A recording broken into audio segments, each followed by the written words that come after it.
भारत गंगा की पुण्य आत्मा के लिए पहले कोटि कोटि नमन।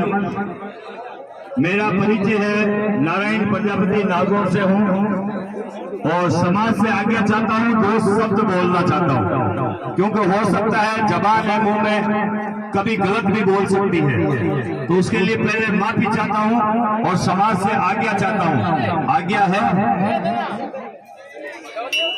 बहुत बहुत धन्यवाद। मैं आज यहाँ नेताओं की तरह कोई ज्ञान बांटने नहीं आया हूँ आपके बीच। कुमार समाज के कुल में मैंने जन्म लिया है, इसलिए मेरा कुछ फर्ज बनता है, वो फर्ज आपके बीच रखने आया हूँ। 1 महीने से यहाँ एक बच्ची के साथ बलात्कार का केस का मामला चल रहा है और मैं उसके गांव का नाम या उसके जिले का नाम नहीं बताना चाहता। बेटी कुमारों की है और एक लाल बाबा नाम का अपराधी है भगोड़ा, जो 20 पंथ धर्म से ताल्लुक रखता है। मुझे कई लोगों ने कहा है कि किसी पंथ का नाम नहीं लोगे, लेकिन जो बोलना है सटीक बोलना है। यहाँ के एसपी साहब भार्गव साहब मुझे कहते हैं कि वो नागौर से आकर के बकबक कर रहा है। आपका डिप्टी कहता है कि फोक्सो लगा देंगे आपका। फिर भी पिछले 1 महीने से लगातार संघर्ष कर रहा हूँ और आगामी 20 तारीख को महिला पुलिस थाना के बाहर हम लोग इकट्ठे होंगे और वहां से कलेक्ट्रेट तक एक ज्ञापन दिया जाएगा। तो आप सबकी वहां उपस्थिति जरूरी है। मैं आप लोगों से बस यही कहने आया हूं कि समाज में अगर कहीं पीड़ा हो, दुख हो, तकलीफ हो, भाई राजनीति में बातें अलग है, सभी बातें अलग है, लेकिन दुख में हम सबको साथ खड़े होना चाहिए। और जहाँ समाज हक की लड़ाई लड़ता हो, अगर मैं जाकर किसी और को मारूं पीटूं तो आप मेरा साथ मत दो, मगर मेरे घर में आकर कोई मेरे साथ गलत करता है और मैं आवाज उठाता हूं और तब भी अगर आप साथ नहीं देते हो तो कहीं ना कहीं कुछ ना कुछ तो कमी है, चाहे मुझ में हो चाहे आप में। तो हमें कहीं दुख होता है ना।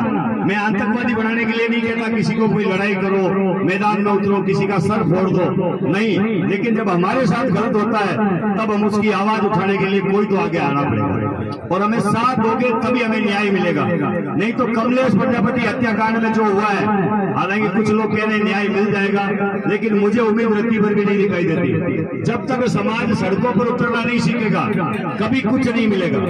मुझे कई बुजुर्ग भी कहते हैं कि यार बच्चों को लड़ना सिखा रहा हूं, नहीं, हक के लिए बोलना सिखा रहा हूं। लड़ना एक अलग होता है और बोलना अलग होता है। माइक पर बोलना और बकना दोनों में बहुत अंतर होता है। उसी प्रकार कानून की लड़ाई लड़ना और झगड़ा करना, उसमें रात दिन का फर्क होता है। मैं बात कर रहा हूँ कानून से लड़ाई लड़ने की, संविधान से लड़ाई लड़ने की, और वो जब तक हम लोग घर से बाहर निकलकर नहीं लड़ेंगे तब तक हमारे समाज का विकास कभी नहीं होगा। उदाहरण के तौर पर कोई भी एमएलए चाहे वो किसी भी जाति का हो, कोई भी एमपी चाहे वो किसी भी जाति का हो, हमारे कुल का भी हो चाहे दूसरी जाति का हो, वो कभी आपको आकर के रोड पे नहीं पूछेगा कि तुझे तकलीफ क्या है, तो उसको पता है ये कुमार है, 5 आदमी अच्छे अच्छे देख करके भेज दूंगा और इनको चुप करवा दूंगा। इसलिए हमारी कोई नेता सुनवाई नहीं करते और भविष्य में भी नहीं करेंगे, क्योंकि हम आपस में भी एक नहीं है। भाई भाई के ऊपर केस लड़ रहा है, कहीं जमीनी विवाद कर रहा है, कहीं कुछ कर रहा है, उस जगह 100-200 इकट्ठे होंगे, सर फोड़ देंगे, सारी लड़ाई कर लेंगे, थाना कचहरी में चले जाएंगे, कलेक्टर तक लड़ाई लड़ेंगे। लेकिन अगर कहीं वास्तव में सामूहिक रूप से प्रयास कर रहा हो वहां हम विफल होते हैं।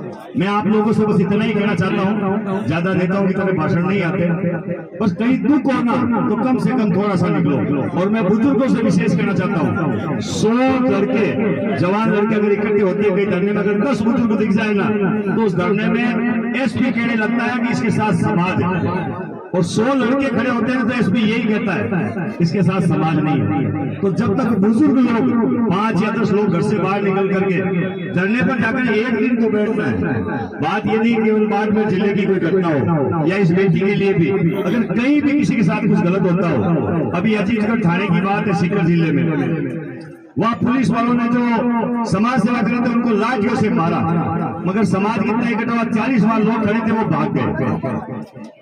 तो जब हमारी औकात इतनी होती है कि हम 40 ही खड़े होते हैं, 40 ही भाग जाते हैं, तो हमारा नेतृत्व करता अगर कोई और जूते खा रहा हो तो कम से कम आप बाहर जाकर बैठे तो सही कि भाई इसको गिरफ्तार क्यों किया, कारण बता। लेकिन हम लोग ये चीजें नहीं करते, इसलिए मैं अपील करना चाहता हूँ सभी से कि आगामी 20 तारीख को महिला पुलिस थाना बाड़मेर में हम लोग इकट्ठे होंगे लाल बाबा की गिरफ्तारी करवाने के लिए। पुलिस ने उसके खिलाफ 2,000 रुपए का इनाम रखा है, 21,000 रुपए का इनाम मैंने रखा है, 23,000 का भगोड़ा इनामी है। कोर्ट ने उसके नाम का वारंट निकाल दिया है, कोर्ट ने उसे मुजरिम मान लिया है, पुलिस ने उसे मुजरिम मान लिया, मगर पुलिस कहीं ना कहीं किसी के कारण से उसका गिरफ्तारी नहीं करी है। कल मेवाराम जी जैन साहब से भी मैं मुलाकात करके आया हूँ, उन्होंने एसपी से बात की, मैं रिकॉर्डेड बोल रहा हूँ, उन्होंने एसपी को तुरंत कॉल लगाया, तब एसपी का एक ही जवाब था कि भाई यहाँ से तो लोग शांत है, मगर वो नागों से गया वो घूम रहा है। इसका मतलब कहीं ना कहीं वो लाल बाबा की पक्ष ले रहे हैं। उनको क्या मतलब है मैं घूम रहा हूँ या कुछ भी कर रहा हूँ, उनको मतलब है उस बलात्कारी को पकड़ना, लेकिन वो ये चाहते हैं कि मैं रुक जाऊं। इसका मतलब कहीं ना कुछ है। तो मैं तो संघर्ष करने जा रहा हूँ आपके आशीर्वाद से 20 तारीख को, फिर एसपी साहब से मिलूंगा। अब वो क्या रिजल्ट निकलेगा ये आपके ऊपर है। तो मैं तो फिर एक बार अपील करूंगा, आपके लिए जो लड़ना चाहता है, आपके लिए जो मरना चाहता है, उसका साथ जरूर दे, ताकि समाज की बात है। न्याय मिलेगा तो मुझे नहीं, समाज को मिलेगा, और हार होगी तो मेरी नहीं, समाज की हार होगी। मैं यहाँ किसी भी अपने समाज के किसी व्यक्ति के खिलाफ बोलने नहीं आया, ना अपने समाज के अध्यक्षों के खिलाफ बोलने आया, लेकिन आम आदमी जागे तो हम अध्यक्ष भी जाग जाए। कई तरह के उदाहरण देख लो, हजारों कांड हुए समाज में, कहीं धरना प्रदर्शन रैली, कहीं कुछ नहीं होता, कोई एमएलए एमपी हमारे घर तक नहीं आता, क्योंकि पता है वोट कैसे लेना है। एक आदमी जो मुखिया है, जैसे ये है कि इसको धीरे से कह दिया कुमार तेरे साथ है थोड़ा लेके आना, उसको कह दिया तेरे साथ है लेके आना, तो उसको पता कि इस जात में इतनी हिम्मत नहीं है कि हमसे रूबरू आकर के कुछ मांग सके।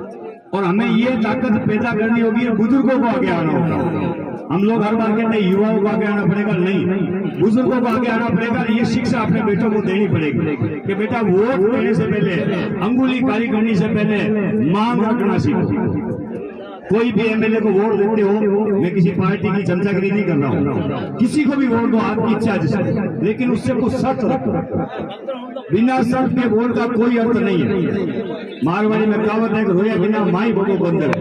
तो जब तक एमएलए एमपी ने नहीं बताओ कि हमारी जरूरत नहीं है, जब तक वो थारी जरूरत पूरी नहीं करी। तो बस किसी की बात है साहब, कोई गलती हुआ तो माफी चाहिए। बोलो सुनिए बात की